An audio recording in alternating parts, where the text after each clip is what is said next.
We see this kind of struggle, like how does the state and politics can come together? Separation of church and state is a very strange idea that is part of the failure of liberalism. After the Second World War, there was just an enormous confidence that liberalism was going to bind up all our wounds, but it didn't. Then the question is well, what comes after? Can you build a better order after liberalism? We don't want liberalism to be our source for democracy because liberalism has failed. If you're going to have something like a post-liberal order that's good for families, that's good for nations, it's going to have to draw, at least in my view, on Christianity. Oh yeah.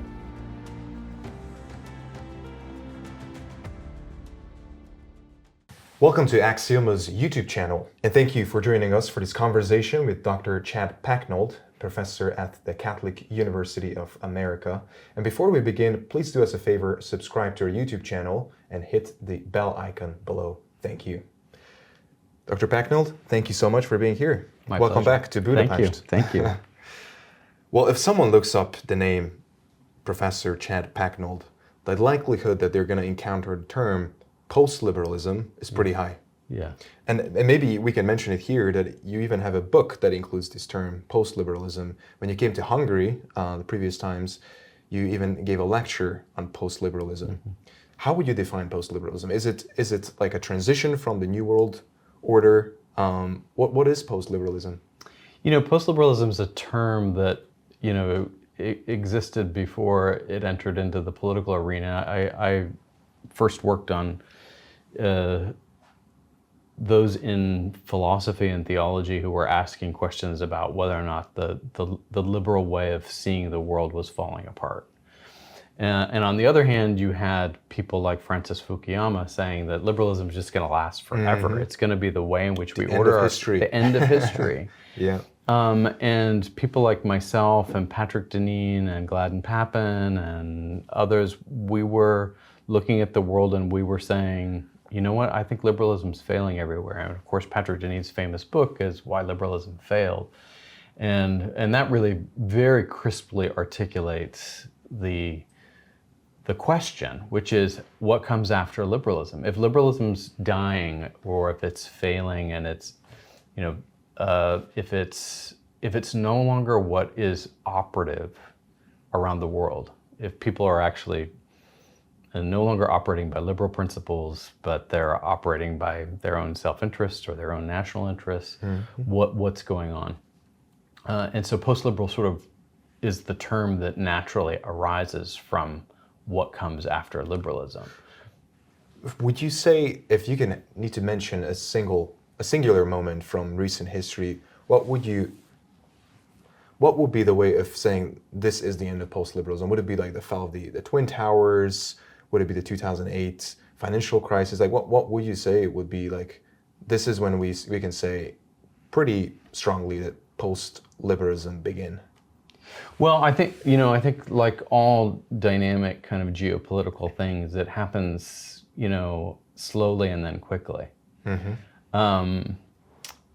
And I think, in a sense, after the Second World War, there was just an enormous confidence that liberalism was going to bind up all our wounds, that the European Union was going to help Europe heal from the mm-hmm. violence, and was going to work on all of these beautiful universal rules and procedures which were perfectly rational and would be good for the peace of Europe, almost mm-hmm. like on a Kantian perpetual peace dream, like the rational rules for liberal order was going to spread peace throughout the world, right? But it didn't. And what we saw was it actually harmed European nations. It sent the US into, forever wars in the Middle East. It didn't bring perpetual peace. It brought actual perpetual violence, disintegration, the disintegration of the family, the sort of disruption of the human person where people think they can be things that they aren't. Mm-hmm. And that kind of push towards fragmentation was itself a kind of slow motion thing. But then you got the acceleration around things like critical race theory, LGBTQ++, all of these ways of actually pushing radical so-called woke ideas, people started to realize this is actually serious. Like liberalism's no longer this peaceful, rational system of rules that is actually spreading peace. What it's arrived at is something like anarchy. both something wickedly anarchic and also wickedly religious. Like a bad religion came with it. And like so, a cultish, very sort of. cultish. You know, if you look at the way BLM or the way the Progress flag, which incorporated the Pride flag, operates now, those are very authoritarian. You know, you look at those now, and it does not look like liberal peace. It looks like we are bringing a sword.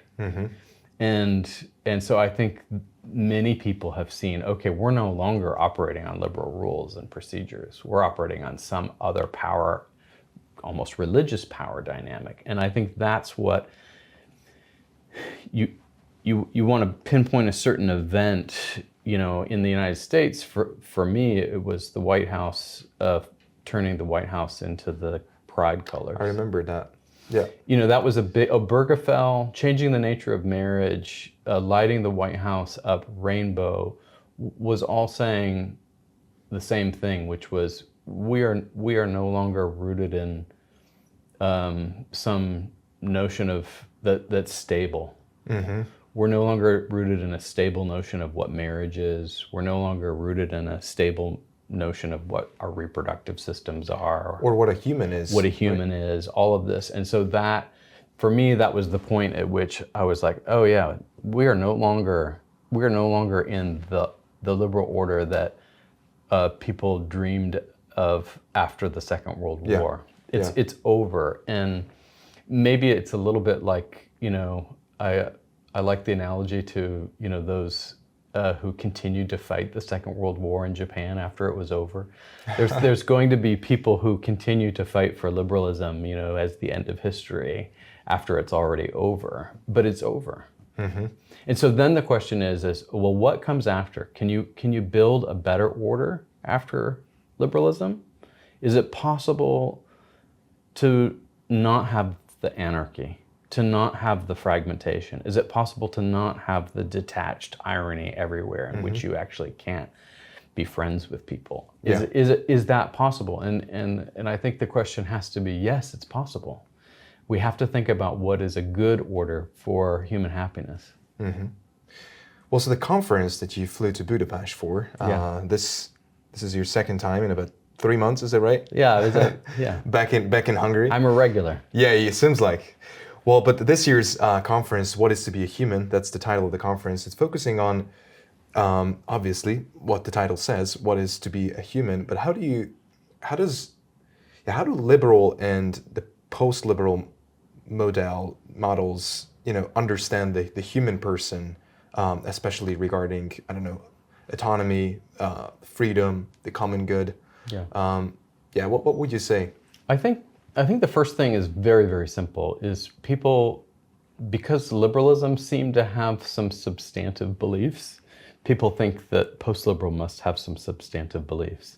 But post-liberal is just a negative marker, right? It just says that liberalism's over, right? It doesn't, post-liberalism can have different concepts of the person, different concepts of order, different concepts of the good life, right? So you could say Nietzsche is the first post-liberal, right? Because he's, you know, anti-liberal. And so, you know, you could easily understand how something that was post-liberal could be actually like Thrasymachus in Plato's Republic, could be just established by the strong man. And that's one narrative that those who are still liberal or who come from the left, I think they like to project that onto post-liberal. They like to say post-liberal is authoritarian, it's might makes right, and that sort of thing. And that is actually a possibility for post-liberal. Like, you could be a post-liberal Nietzschean, and I think that actually, it makes a certain amount of sense. I think it brings disorder and unhappiness to the world, but it wouldn't be a contradiction in terms. Sure. And that's actually, you know, if you if you Google me and you find post-liberal order, I think we chose that name precisely because we thought the most important thing to think about was not that we weren't liberals or that liberalism was ending and what comes after liberalism, but what is the good order? And if liberalism was a bad order and it caused unhappiness in societies and in souls, then do we have the resources to think about building a better order? And the answer is yes. We have to look to sources that are non-liberal, right? Orban's famous, illiberal democracy did not mean authoritarian or unjust or tyrannical. What it meant was we have other sources besides liberalism.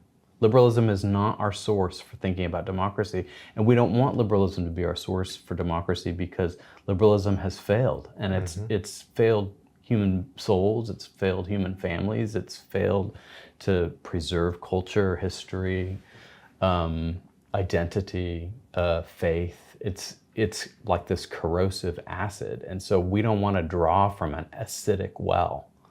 We want to draw from our nation's wells, our history, our faith. We want to draw from Christianity. Liberalism, from its beginning, was a kind of flight from Christianity. And so the question is, if you're going to have something like a post-liberal order that's good for families, that's good for nations, it's going to have to draw, at least in my view, on Christianity. Oh, yeah. Well, I'm glad you mentioned Christianity and you mentioned sources. Because you teach, correct me if I say it wrong, but you teach fundamental theology, you teach Christian anthropology and political theology, very interesting term, by the way. Yeah. But in all these fields, the name Augustine seems to have kind of a central role. Yeah, in all for me. These. Yeah, for you. Well, obviously, yeah, specifically for you. But also for the West. I mean, he's at the fundament of... He's been at the fundament of the foundation of my work, but he's really at the foundation of Western civilization. But I guess what we're seeing, particularly with Augustine, I mean, we can just mention Pope Leo XIV. He says, I'm the son of Augustine. Yeah. Now, obviously, he was an Augustine in the order, but we seem to have like sort of a renewed interest in Augustine today in the West. So what does this Augustinian revival, if you will, offer to contemporary debates when it comes to politics, ethics, human dignity, the dignity of the individual? And we also have J.D. Vance is a convert and took Augustine as his patron. Oh, I didn't know that. Okay. And so I think I think there is a sort of weighty sense of needing to return to the roots of Western civilization, and Augustine's a pretty good anchor for that.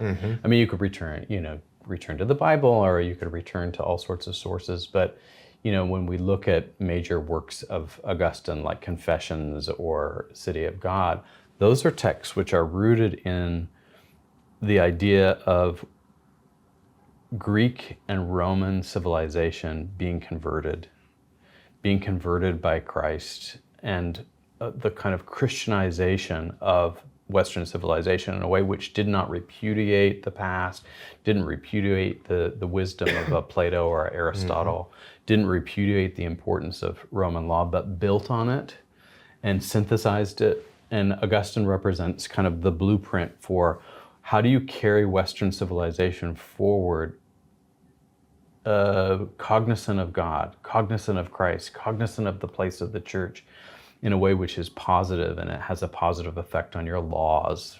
Emperor Justinian, after Augustine, revises the entire Roman law code to fit with Christian faith. And that like that's the real foundation for Europe. That's what sets the DNA for this is why it's sometimes said that Europe is the faith and the faith is Europe, because it so bound itself to the creation of Europe. And if we want to save Europe, and we should want to save Europe, we have to do it with Christianity and not against it. Christianity in politics is another one of your, let's say, research topics. Yeah, I wrote a book called that. Yeah. Exactly. But it seems like whenever these two words come together, a lot of people immediately start thinking about, oh yeah, like the separation of the state and the church. Now, and so in recent debates, especially in if we read the news, we read about Trump administration's problem with the bishops, the Catholic Bishops' Conference in the U.S., or also just in other countries in the West, we see this kind of struggle, like how does the state and politics can come together. And a lot of people kind of experience that if you're a Christian, you're immediately, labeled as a right-wing conservative. Sure. Or the opposite way in some other countries, like if you're a Christian, then like you must be, I don't know, an environmentalist. Yeah. Well, I think the Christian way of thinking about that is it's not that you're never going to have a conflict between, say, a king and a pope. History is full of conflicts between kings and popes. Nevertheless, the idea that kind of reigned for 1,500 plus years was that God is the cause of the king's authority and God is the cause of the pope's authority. And therefore, if things are ordered rightly, they shouldn't be in conflict, right? They should be distinguished. They have distinct jurisdictions. So a Christian statesman like J.D. Vance has to govern politically his community, right? And he has to be informed by his faith. But the Pope in Rome is not going to run the United States, right? His authority is important. His spiritual authority is important. What he says about a political matter in a different country has a different kind of weight to it than what he says about a dogma of the faith.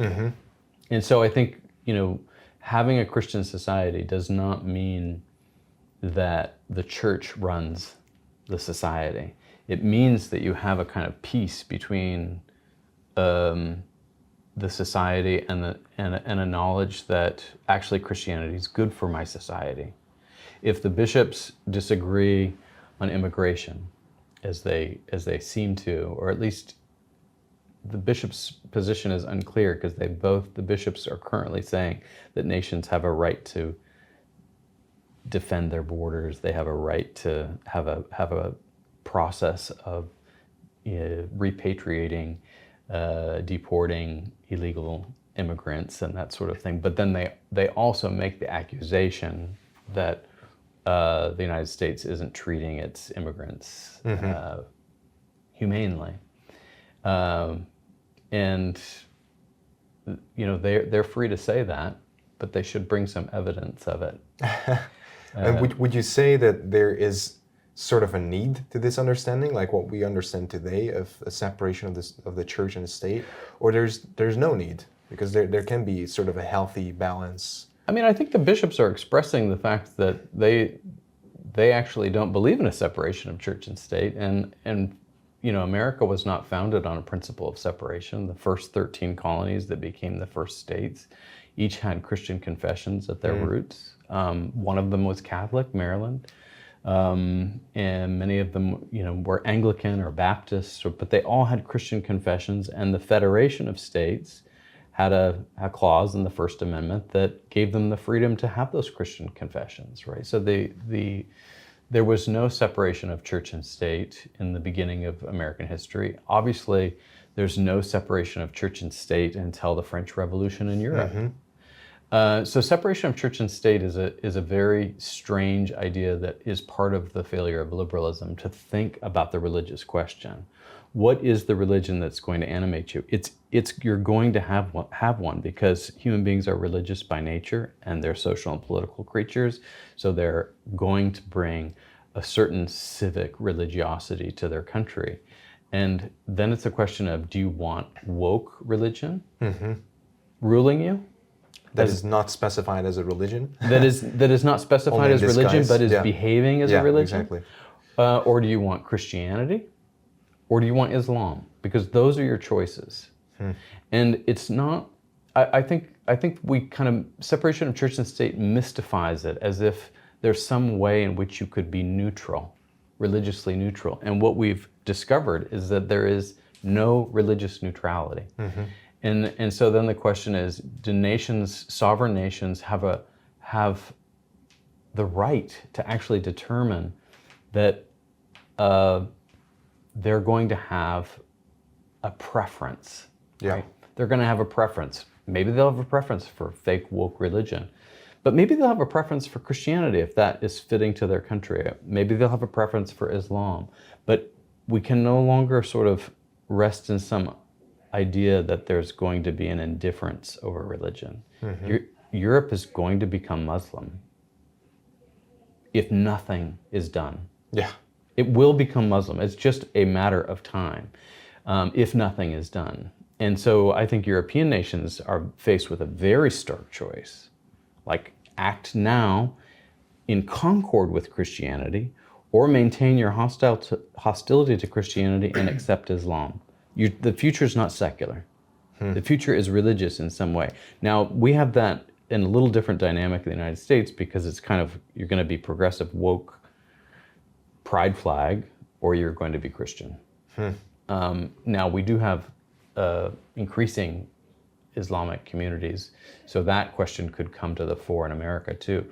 But the point remains, the future is not secular, and the future is not liberal. It reminds me of that scene from Braveheart when he says you need to make up your mind. It totally is like that. We need to make up, or your mind will be made up for you. Yeah. Well, finally, much of our contemporary behavior, socially, politically, I think it's fair to say that, we have been impacted, even as conservative, even as Christians, faithful Christians, I would say, we've been impacted by the culture that we live in. Yeah.